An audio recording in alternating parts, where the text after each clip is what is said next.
একদিকে থাকবে অস্ত্র, তাহলে সনাতন ধর্মের মানুষ বাঁচবে। তাই আজকে বীর বজরঙ্গলী হনুমানের আমরা কাছে এসেছি।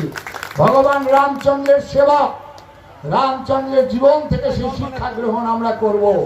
রামচন্দ্র বনবাসে ছিলেন, কি অবস্থা তার, তার শ্রেষ্ঠ ভাই সর্বসঙ্গে তিনি শক্তিশীল, মা সীতাকে হরণ করে নিয়ে গেছেন। রাবণ প্রভাবশালী রাবণ, তার বিরুদ্ধে লড়াই করছেন রামচন্দ্র।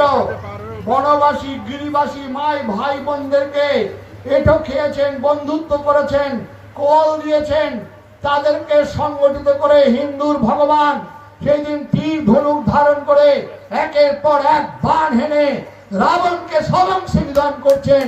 ভগবান রামচন্দ্রের এই জীবন কাহিনী থেকে শিক্ষা। তাই হিন্দু সমাজ আপনারা আজকে বনবাসী গিরিবাসী মা ভাই বোনদের হাড়ি মুচি মেথর ডোম তারা আমার ভাই বলে গ্রহণ করতে হবে, তবেই বজরংবলী হনুমানের মন্দির সার্থক হবে, নচেত সার্থক হবে না। তাই বিদায় নেব, আমরা খুব ব্যস্ত আছি, আজকে একটা বড় জায়গায় আমাদের যেতে হবে। আবার বৈকালবেলা একটা প্রোগ্রাম করে রেখেছেন সঞ্জয় শাস্ত্রীজি।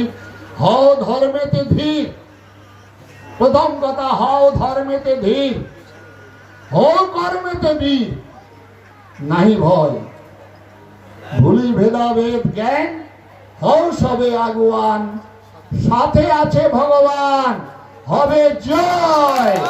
14 বছর বনবাস, 14 বছরের পর রামচন্দ্র তার রাজ মুকুট ফিরে পেয়েছিল। আজকে সনাতন মা ভাই বোন 14 বছরে পড়ে গেছি আমরা অতিক্রম। আগামীতে আমাদের রাজ মুকুট, আপনারা সবাই আসবেন, সবাই সাথে থাকবেন, সবাই মনে রাখবেন 14 বছর বনবাস অতিক্রান্ত হতে চলেছে। প্রণাম সবাইকে, নমস্কার।